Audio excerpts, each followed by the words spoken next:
show of hands, how many of you guys voted in the 2008 presidential election? What about in the keep your hands up, 2010 midterm election? Okay, what about local city council election? What about who's going to vote in the student elections? How many of you are a registered absentee ballot holder? Okay, so as you can see, in this class alone, most of us voted in the 2008 election, but pretty much not any of us voted in the 2010 midterm election. And actually, it's not just true here in this classroom, but it's also true in the nation. According to Pearson Education and the national voter turnout, only 30% of our 236 million registered voters showed up to the 2010 midterm elections. And that's not even that bad compared to the 2008, where only about 50% showed up to the presidential election. So that means that almost 70% of our nation did not participate in choosing the people that represent us, the constituents of San Jose County or any other county in California, in choosing the House of Representatives or in the Senate. So the reason I chose this topic is because we as students are the future. We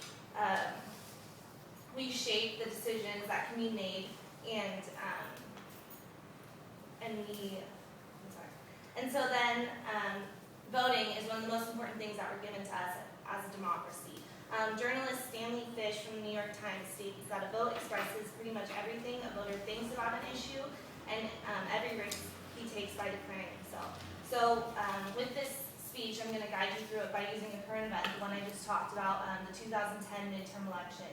And on a side note, I'm not a very big fan of Republicans, but I do applaud their effort in the struggles that they went through from 2008 to 2010, in which after the 2008 election, they lost control of the government completely. Not only did they not control the House and Senate already, they lost control of the presidency when Barack Obama was put into office. So they realized that in order to make a change, they had to rally individuals across the nation to vote. So the benefit with voting from a national standpoint is that satisfaction can be reached every 2 years.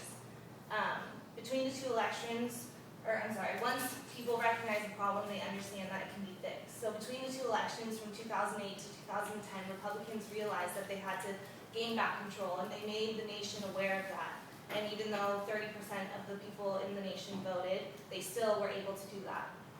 So the ability to vote exists as one of the most cherished constitutional rights that many people marched for, fought for, and died for over the centuries. Not only does a vote allow you to voice your opinion, but it allows you to decide the future of the nation by selecting someone with similar views. The Republicans saw that the nation was unhappy with what was going on. They took advantage of the fact that Obama's ratings were below 40%, and on November 2nd, they fought back for control, and they gained, according to the New York Times, they gained 63 of the Democratic seats in the House of the Representatives. And they capped off their majority by naming John Boehner their majority leader and Speaker of the House. Not only did they recognize the need of the citizens, but they satisfied the people by taking the right momentum and showing that it was completely possible to get something to happen through votes. So now I'm not only urging you to vote, but I'm urging you to get involved, because as you can see, it's very possible to get something, even if it's not necessarily the right idea, to get something to happen through a vote. So in conclusion, in his infamous Gettysburg Address, Abraham Lincoln stated that this is a government of the people, by the people, and for the people. And we are not here to serve our country, but our country is here to serve us.